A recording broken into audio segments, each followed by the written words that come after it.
Hello friends, welcome to Devanshka diaries. ఇప్పుడు మీరు వినబోతుంది ఏ తీరం చేరును ఈ బంధం స్టోరీలోని 86వ భాగం. మణికర్ చెప్పటానికి ఒప్పుకోకపోయినా మోక్ష గట్టిగా అడిగేసరికి ఇంట్లో హారిక మా అమ్మ ఒకటే గొడవ పడుతున్నారు. ఇంటికి వెళ్ళాలంటేనే విసుగు వస్తుంది. వెళ్ళటం ఒకరి మీద ఒకరు చెప్పుకుంటూ మధ్యలో నన్ను మా నాన్నని లాగుతున్నారు. ఎవరి వైపు మాట్లాడమంటావు? అమ్మ వైపు మాట్లాడితే భార్యకి కోపం, భార్య వైపు మాట్లాడితే అమ్మకి కోపం. కొన్నాళ్ళు ఓర్చుకో హారిక అని హారికకి చెప్తే ఇన్నాళ్ళు తట్టుకున్నాను, ఇక నా వల్ల కావటం లేదు అని అంటుంది. అని అనగానే, అలాంటప్పుడు నిన్నెందుకు పెళ్లి చేసుకోవటం? నిన్ను పెళ్లి చేసుకుందంటే అన్నిటినీ భరించాలని కదా, ఆ మాత్రం తెలివి లేదా? అయినా అత్తింట్లో గొడవ పడటం ఏంటి, షేమ్లెస్ కాకపోతే అని అంది మోక్ష. కదా, నేను అదే అన్నాను. దానికి హారిక ఏడుస్తూ నా మీద కోపం చూపించింది. నేను తల పట్టుకోవటం తప్ప ఇంకేం చేయలేకపోయాను.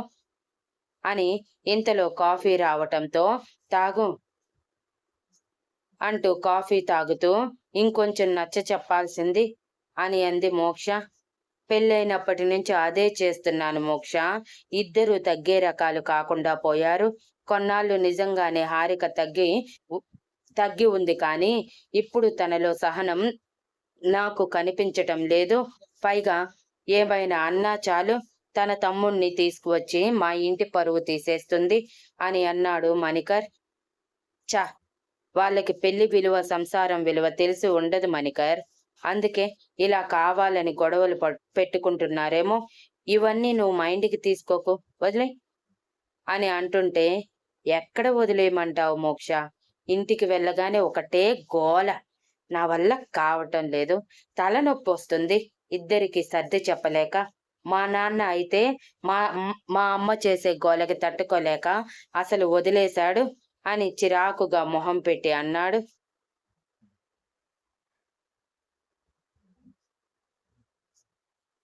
సరే సరే, ఇక వదిలే, ఇప్పుడైనా ప్రశాంతంగా ఉండు అని కాఫీ మొత్తం కంప్లీట్ చేశాక, నీ భార్యతో ఒకసారి మాట్లాడు, కొంచెం తగ్గి ఉండమని చెప్పు. అత్తారింట్లో తగ్గుంటే ఏమవుతుంది? మీ అమ్మని తన అమ్మగా చూసుకోమని చెప్పు. అప్పుడు ఎటువంటి గొడవలు ఉండవు అని నీతి బోధలు చేసి చెప్తే, మణికర్ మోక్ష గురించి ఒక ఎత్తులో అనుకుంటూ, ఇలాంటి అమ్మాయి నా భార్యగా వచ్చుంటే ఎంత బాగుండేది. పెళ్లికి ముందు హారిక అందం చూసి ఇష్టపడ్డాను. పెళ్ళైన తర్వాత నుంచి మనశ్శాంతి కరువైంది అని అనుకుని వెంటనే తను ఏం ఆలోచించాడో గుర్తు చేసుకుని తల విదిలించి, చచా, నేనేం ఆలోచిస్తున్నాను అని విసుగ్గా అనుకుంటూ ఇంటికి వెళ్ళాడు. ఇంటికి వెళ్ళటమే మళ్ళీ సేమ్ గొడవ. ఇద్దరి మధ్యలో ఏం మాట్లాడలేక విసిగిపోయి హారిక అంటూ తన చెంప మీద గట్టిగా కొట్టి, ఒక్కరోజు కూడా ప్రశాంతంగా ఉండలేవా? ఏ, మా అమ్మ ఒక్క మాట అంటే కష్టమైపోతుందా? అంతలా ఆలోచించేదానివి నన్ను పెళ్లి చేసుకోకుండా ఉండాల్సింది అని అరిచి లోపలికి వెళ్తే,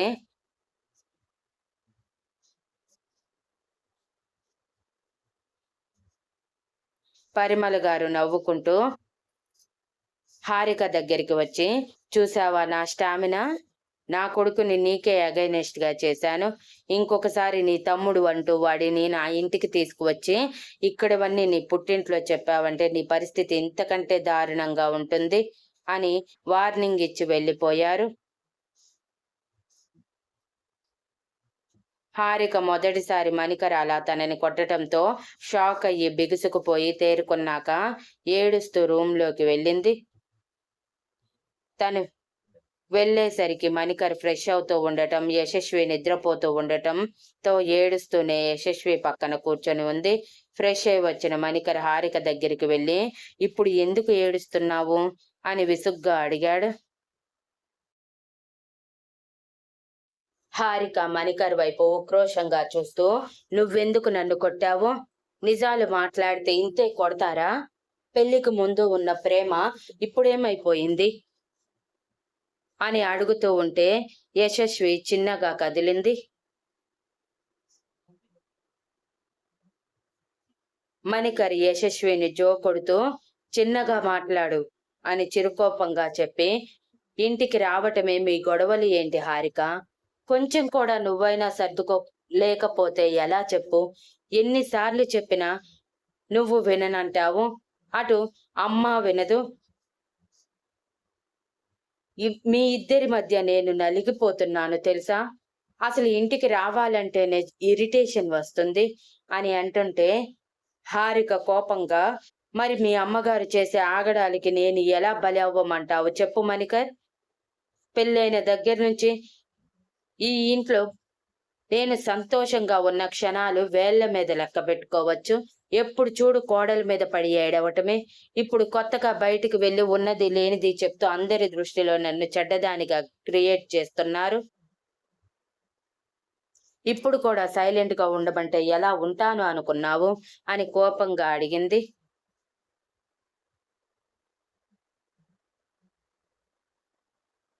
వాళ్ళు అన్నంత మాత్రాన వాళ్ళు నీ గురించి అనుకున్నవి నిజమైపోతాయా హారిక?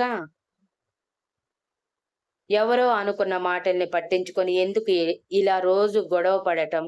నన్ను మనశ్శాంతిగా ఉండనివ్వటం లేదు మీరు అస్సలు అని విసుగ్గా అంటూ డ్రెస్అప్ అయి తినకుండానే యశస్వి పక్కన పడుకుంటే మణికర్ తనని అర్థం చేసుకోలేదని హారిక బాధగా మణికర్ వైపే చూస్తూ గంటసేపు గడిపేసింది. తననే గమనిస్తూ ఉన్న మణికర్ విసుగ్గా పైకి లేచి, ఇప్పుడేం చేయమంటావు? మా అమ్మ మీద అరవమంటావా? లేదంటే మనం బయటికి వెళ్దామంటావా? అది కూడా కాదంటే నువ్వు పుట్టింటికి వెళ్తాను అంటావా? ఏదో ఒకటి చేయి, కానీ ఇలా రోజు గొడవలు మాత్రం వద్దు హారిక, నాకు చిరాకు వస్తుంది అని అన్నాడు.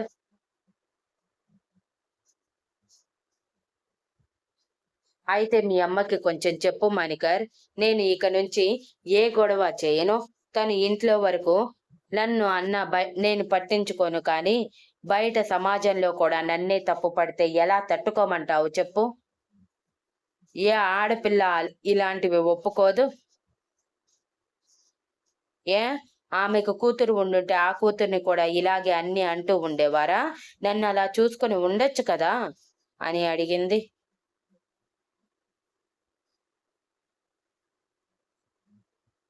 మా అమ్మకి బదులు నువ్వే మా అమ్మని నీ తల్లి స్థానంలో చూసి ఆవిడ అన్న మాటల్ని పట్టించుకోకుండా ఉండొచ్చు కదా హారిక. సరే, నీ ఇష్ట ప్రకారం మా అమ్మని మందలిస్తాను. రేపటి నుంచి నువ్వు మా అమ్మతో గొడవ పడకూడదు అని చెప్పి తర్వాత రోజు పరిమళ గారిని మందలిస్తే ఆవిడ శోకాండాలు పెడుతూ బయటికి వెళ్ళి, ఇది విన్నారా అంటూ కథలుగా హారిక గురించి చెప్తూ ఉంటే హారిక ఏడుస్తూ మణికర్ వైపు చూసింది. మణికర్ విసుగ్గా ఫీల్ అవుతూ, ఇక నేనేం చేయలేను, కావాలంటే నిన్ను పుట్టింట్లో వదిలేస్తాను అని చెప్పి ఆఫీస్కి వెళ్ళిపోయాడు, టిఫిన్ కూడా చేయకుండానే.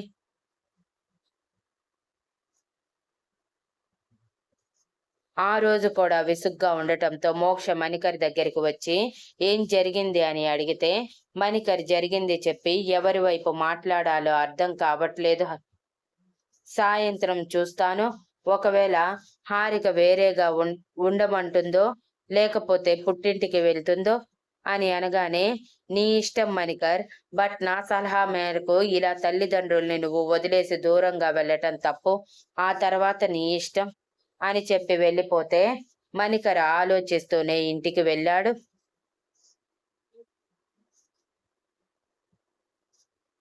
ఆ రోజు కూడా పరిమళ గారు హద్దు దాటి హారిక గురించి ఇంట్లో ఒకటి అరుస్తూ ఉండటంతో హారిక విసిగిపోయి, ఇక ఆపండి అత్తయ్య, నోటికి ఎంత మాట వస్తే అంత మాట అనటమేనా?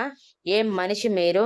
మీ వల్ల ఇంట్లో ప్రశాంతంగా ఉండలేకపోతున్నాను, మీరు చస్తే అయినా ప్రశాంతత వస్తుందేమో అని అంటూ ఉండగానే మణికర్ లోపలికి వచ్చి హారిక చెంప మీద గట్టిగా కొట్టాడు.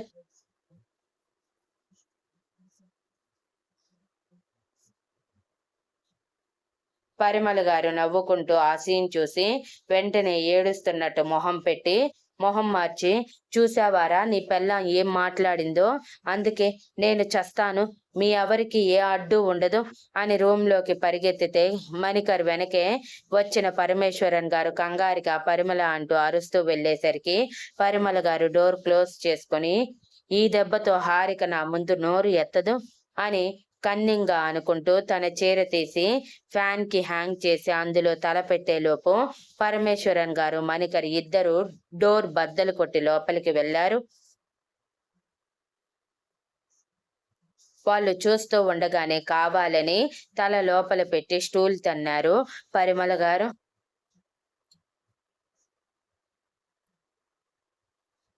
పరిమళ గారు చేసిన పనికి ముగ్గురు నిర్ఘాంతపోయి ముందుగా మణికర్ తేరుకొని అమ్మా అని అరుస్తూ ఆవిడని కిందకి దించి ఏడుస్తూ, ఏంటమ్మా ఈ పిచ్చి పనులు అంటుంటే పరిమళ గారు ఏడుస్తూ, మరేం చేయమంటావురా, నీ పెళ్ళానికి నేను బ్రతికుండటం ఇష్టం లేదు, మీకు నేను అడ్డుగా ఉన్నాను, అందుకే చావాలనుకుంటున్నాను అని అన్నారు.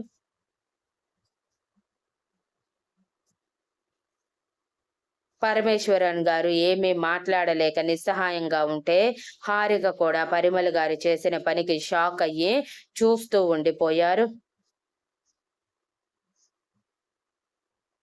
మణికర్ హారిక వైపు చూస్తూ, నీ ఆవేశం వల్ల ఇప్పుడు చూడు పరిస్థితి ఎంత దూరం వచ్చిందో, ఇకనైనా కొంచెం తగ్గి మెలగటం నేర్చుకో హారిక, అత్తారింట్లో ఎలా ఉండాలో కూడా తెలియకపోతే ఎలా, ఇలా చేస్తూ ఉంటే మన సంసారమే పాడయ్యేది, గుర్తుంచుకో అని చెప్పి పరిమళ గారితో, ఈ రోజు నుంచి హారిక నీతో గొడవ పడదు అమ్మా, నాది గ్యారెంటీ, కానీ నువ్వు ఎప్పుడు ఇలాంటి పిచ్చి పని చేయనని నాకు మాట ఇవ్వు అని అడిగారు. పరిమళ గారు ఏడుస్తూ, లేదురా, మీకు నేను అడ్డు, అందుకే నేను అందరికీ కనిపించినంత దూరంగా శాశ్వతంగా వెళ్ళిపోతాను అని ఏడుస్తూ ఉంటే మణికర్ బాధగా అమ్మా అంటూ ఉండగానే హారిక పరిమళ గారి ఎదురుగా నిలబడి, నన్ను క్షమించండి అత్తయ్య, మీరు నా వల్ల ఇంత బాధపడతారని అనుకోలేదు, రేపటి నుంచి నేను మీకు ఎదురు ఏమీ మాట్లాడను అని చెప్పి మణికర్ వైపు చూడకుండా రూంలోకి వెళ్ళిపోతే మణికర్ పరిమళ గారి వైపు చూస్తూ, విన్నావు కదా అమ్మా, ఇకనైనా ఇలాంటి పిచ్చి పనులు చేయకు అని చెప్పి మాట తీసుకుని వెళ్ళిపోయాడు. పరిమళ గారు ఏడుస్తూ పరమేశ్వరన్ గారి ఎదురుగా యాక్టింగ్ చేస్తూ ఉంటే పరమేశ్వరన్ గారు పరిమళ గారి వైపు నిస్సహాయంగా చూస్తూ, నువ్వు ఈ జన్మకి మారవు అని చెప్పి వాష్రూమ్లోకి వెళ్ళిపోయారు.